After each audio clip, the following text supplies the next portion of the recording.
I think in that regard, it could benefit established artists with just random people just creating all these different versions and stuff of songs. Um, Lesser known independents. I mean, I think both have pros and cons, but like nobody's gonna be out there like trying to create covers of like somebody they don't know, right? I thought I muted this.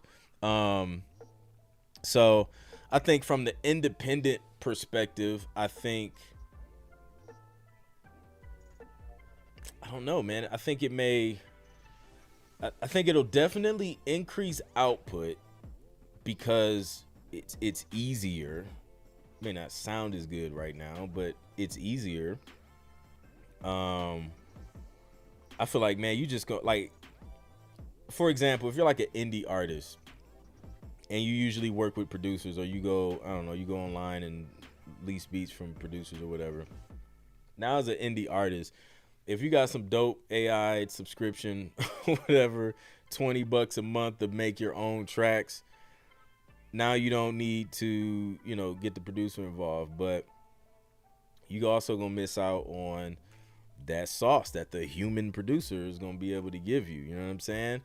That real time collaboration. Like, honestly, it's boring. Like, I feel like it's gonna be more boring to create music with AI than to get in the lab with somebody, or hop on or whatever and just like collaborate.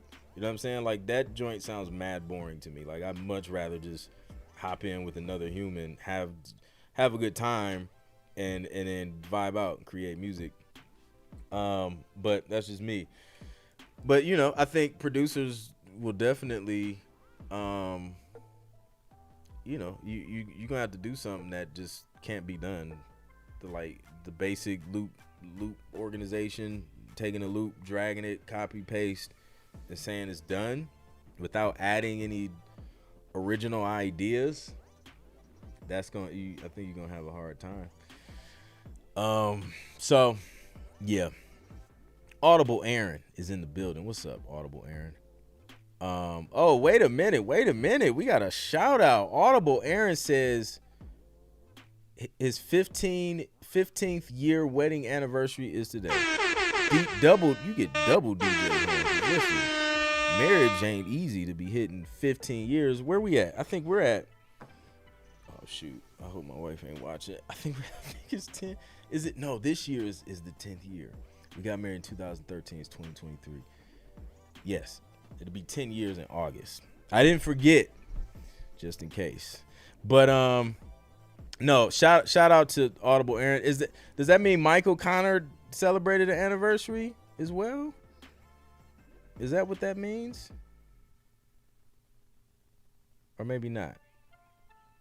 Wait a minute. Did I miss it? Yes. Michael Connor says Sunday was his 14th Canadian anniversary. I'm sorry. Well, still. Been in Canada for 14 years. That deserves a DJ horn. But that's dope, man. Shout out to you, Aaron. Being married for 15 years. Marriage is not for the weak. So if you weak and you don't do it. Don't do it, fam. You got to be strong mentally. You got to be strong, man. You have to be giving. You have to know how to serve. This goes across everything. Marriage, relationships, whether it's business, personal, friendships, business. You have to know how to give value, man. So many people want, take. Yo, if you figure out how to make somebody else happy or to give someone else what they need, everything you need is done. It's taken care of. It just works that way. A lot of people want to skip that step, man. In networking, you see people hit you up in the DMs. Yo, it just doesn't work that way. You got to give first. So if you approach everything like that in life, figuring out a way you can give value, help somebody else out instead of thinking about yourself all the time, I'm telling you, your life would be a lot better. So yeah, just a quick life hack. What's up, Creation Roll Music? I see Team Dope in the building, strong. Um, but if you're a true musician, you would do it for the craft. I don't like not having control over how I perform a song. Exactly. Exactly. Um, yeah. Now, I think what I will experiment though when it comes to this AI stuff, um, is, I think how I would use it if it gets good, or if I come across a company where it's like, okay, like this, I can work with this, is I would use it to create ideas, right? So, boom, I don't know, type whatever you need to type, spit out what you need to spit out. And if it sounds like a solid idea, skeleton, I'll go in, strip out what I don't want, or add what I feel it needs to really bring it to life. Because that way I can knock out more tracks faster. The main thing for me is just making sure, and I know they have different tiers with some companies, it's just making sure I own it 100%.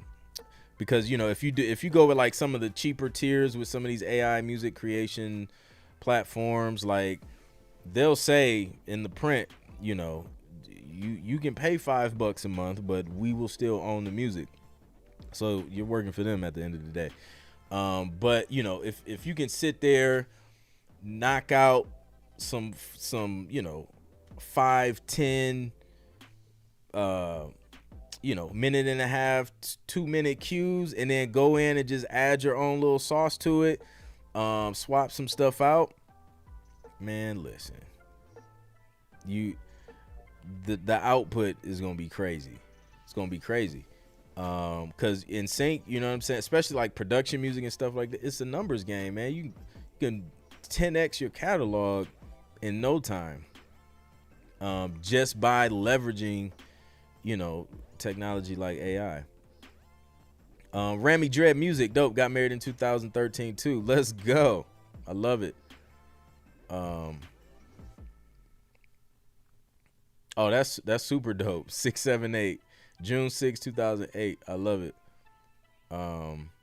You have to be a rock and a pillow at the same time. That sums marriage up in one sentence. You have to be a rock and a pillow at the same time. You gotta know which one to use during different times. Rami said this turned into a marriage conference.